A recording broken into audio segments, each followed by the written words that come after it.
আসসালামু আলাইকুম, কেমন আছেন সবাই? আশা করছি ভালো আছেন। আমরা আলহামদুলিল্লাহ ভালো আছি। তো যে দেখতে পাচ্ছেন আমার ছোট ছেলেটা ব্লেন্ডার নিয়ে খেলা করছে। আমি যে ব্লেন্ড করি না, ও সেটা দেখে কি করে, ও আবার ধরেন কিছু একটা বসায় এটার উপরে, তারপর বুম বুম এরকম বলে। কিন্তু যখন ব্লেন্ড করতে যাই তখন সে ভয় পায়। কোলে নিয়ে ব্লেন্ড করতে হয়। তো ব্লেন্ডারটা বের করেছিলাম, একটু কাজে দরকার ছিল।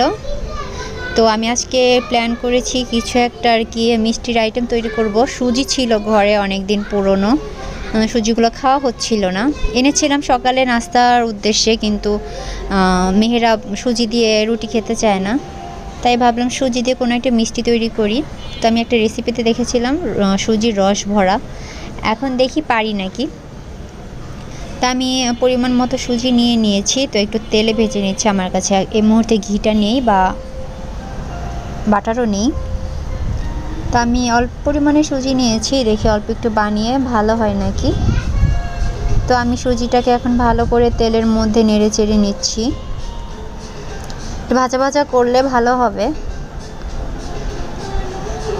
আমার এই মিষ্টিটা বানাতে দুইটা মিস্টেক হয়েছে। একটা হচ্ছে ভালো করে কুক হয়নি, আমি এর আগেই উঠিয়ে ফেলেছিলাম দুধ দিয়ে আর কি। যখন সিদ্ধ করতে হয় আরেকটু সময় চুলায় রেখে সিদ্ধ করলে ভালো হতো। এর কারণে মিষ্টিটা যখন তেলে ভেজেছিলাম তখন হালকা হালকা মানে এটা ফেটে গিয়েছিল। তো যে দেখতে পাচ্ছেন আমি 1 কাপ সুজির জন্য 2 কাপ দুধ নিয়েছি।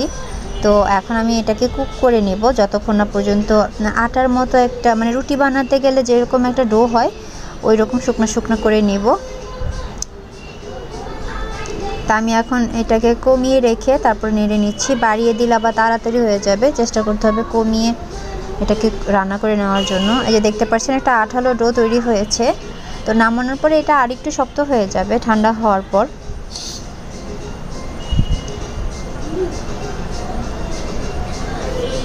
এখন এটাকে ভালো করে আমি নেড়ে চেড়ে নিচ্ছি। দেখতে পাচ্ছেন এটা পাত্রের গায়ে লেগে যাচ্ছে না, তার মানে হয়ে গিয়েছে। তো আমি এখন একটা প্লেটে নিয়ে নিয়েছি। প্লেটে নিয়ে নেওয়ার পরে এতে গুঁড়া দুধ দিয়ে দিচ্ছি। পরিমাণ মতো দিবেন, অত বেশিও না কমও না। আমি সামান্য একটু লবণও ইউজ করেছিলাম। তো আমি এটাকে ভালো করে আর কি মথে নিব। রুটির জন্য আটাটা ডোটাকে যেভাবে তৈরি করতে হয় ঠিক সেভাবে। তারপরে ছোট ছোট হাতে আর কি দলা নিয়ে তারপর এটাকে এরকম শেপে তৈরি করে নিব। যে দেখতে পাচ্ছেন সুন্দর করে তৈরি করে নিব। এটা ভালো করে মথে না নিলেও আপনার মিষ্টিটা ফেটে যাবে। সুন্দর করে মথেও নিতে হবে, প্লাস ভালো করে কুক করে নিতে হবে। তো দুইটা জিনিস যদি খেয়াল রাখেন তাহলে আর নষ্ট হবে না মিষ্টিটা। তো আমি এখন রস ভরার জন্য যে রসটা সেটা তৈরি করে নিব, মানে হচ্ছে চিনির যে শিরা সেটা। তা আমি পরিমাণ একটু পানিটা বেশি দিয়ে ফেলেছিলাম। পানিটা মানে 1 কাপ চিনির জন্য 1 কাপ পানি দিতে হবে, আমি 2 কাপ দিয়ে ফেলেছিলাম, মিস্টেক। তো এই জন্য পানিটা ফুটিয়ে নিতে হয়েছে অনেকক্ষণ ধরে, নয়তো বা বেশিক্ষণ ফুটানো দরকার নেই, ওই অল্প একটু সময় ফুটিয়ে নিলেই হবে। আর আমি এতে 2-3টা এলাচ দিয়ে দিয়েছি সুন্দর একটা ফ্লেভারের জন্য। আপনারা না দিলেও পারবেন, যাদের পছন্দ না তারা। তো যে দেখতে পাচ্ছেন আমার কিছুটা কমিয়ে নিতে হয়েছে, কালারটাও চেঞ্জ হয়ে গিয়েছে। তো 1 কাপ চিনির জন্য 1 কাপ পানি এনাফ। তা আমি আরেক চুলায় মিষ্টিটা ভেজে নিব। চিনির শিরাটা নর্মাল থাকলেও চলবে, হালকা কুসুম গরম, কিন্তু মিষ্টিটা একটু গরম গরম অবস্থাতেই চিনির শিরাতে দিতে হবে, নয়তো বা শিরাটা ঢুকবে না ভালো করে। তো আমি এখন তেলটাকে গরম করে নিব। অত পরিমাণে গরম করা যাবে না, বেশি গরম করলে আবার মিষ্টিটা দেওয়ার সাথে সাথে ফেটে যেতে পারে।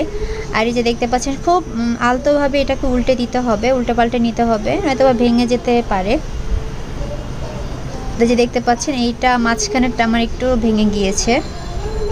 তো যাই হোক, প্রথম টাইম তো একটু ভুল হয়েছে, নেক্সট টাইম আর ভুল হবে না। তো এই যে আমি একটু লাল লাল করে ভেজে নিব। কালারটা যখন এই পর্যায়ে আসবে তখন উঠিয়ে ফেলবেন, নয়তো আবার পুড়ে যাবে, শক্ত হয়ে যাবে।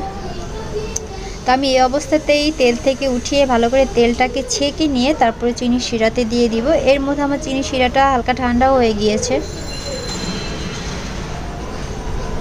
তো আমার ভিডিওটি যে দেখেছেন আশা করি ভালো লেগেছে। আর আপনারা এটা ট্রাই করে দেখতে পারেন, সুজির একটা নতুন আইটেম।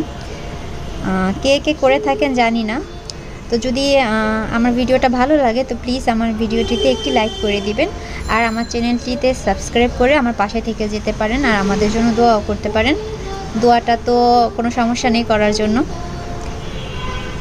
তো আমার ভিডিও দেখে যদি ভালো লাগে তো লাইক দিবেন, আর সুন্দর একটা কমেন্ট করে যাবেন। এতে করে আমার মনে হয় আর আমার ভিডিওটা হয়তো কারোর কাছে ভালো লেগেছে। পড়তেও ভালো লাগে কমেন্টগুলো, অনেক সময় অনেক আপুরা অনেক সুন্দর সুন্দর কমেন্ট করে থাকেন, যেটা দেখে মনটা ভালো হয়ে যায়। তো আমি দেখেন একবার ভেজে তারপরে তেলে মানে চিনি শিরা দিয়েছি। তো আমি পরের ধাপে আবার এগুলো ভেজে নিব। অনেকগুলোই হয়, অল্প একটু 1 কাপ সুজিতে দেখতে পাচ্ছেন অনেকগুলো মিষ্টি হয়েছে। তো এই যে আমার মিষ্টিটা রেডি।